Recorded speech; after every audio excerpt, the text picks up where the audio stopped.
அண்ணா பாருங்க மாணிக்க கற்களையே ஒழிச்சு விட்டானே பாதி சொல்லினே கவனிப்பாங்க. என்ன வேணும் உனக்கு? எங்க பேருக்கா முடிச்சுட்டு தெரியல போ. ஆனா சூரியதான் யாரக்கூடிய ரதத்திலிருந்து ஒளி வீசக்கூடிய மாணிக்க கற்கள். ஆமா, இது ஏன் மறைச்சதுதான். ஆமா. ஆனா பாவி அதான் பிறந்த உடனே ஆனா திருடோடு பிறந்து விட்டாய். பிறந்த உடனே திருடி விட்டானே. திருடா. ஆனா இருந்தாலும் யாரு திருடி பொட்டக்க முடிக்கிறது பாருங்க. அதான் முதல் அதான் இந்த குழந்தை பிறந்த உடனே முன்ன பிறந்த குழந்தை நான் யார் என்பது அதாவது ஆக்ரோஷமாக இருந்தது. இந்த குழந்தை ஆடாம அசையாம கம்முன்னு இருந்தபடியால் அதாவது ஆடாம அசையாது இருந்தபடியால் இந்த குழந்தைக்கு ஆச்சாரி என்று பெயர் சுட்டுவோம்.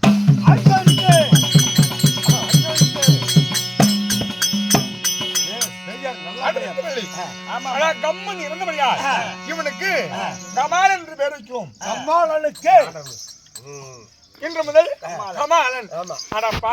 என்ற பெயர் கமால் என்ற ஒரு பெயர். ஆமா. ஆனா பிறந்த உடனே ஆனா திருடோடு பிறந்து விட்டான். ஆனா பாவி அதாவது பிறந்த உடனே ஆனா திருடோட பிறந்துட்டான்.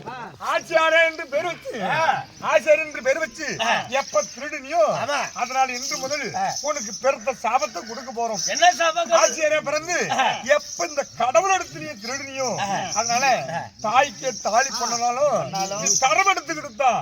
ஆனா நீ ஏதாவது தாலி செய்யணும். அப்படி தரவு எடுக்காத. அதாவது நீ தாலி செஞ்சினா உன் குடும்பம் விருத்தியாகாது. பிடி சாபத்தை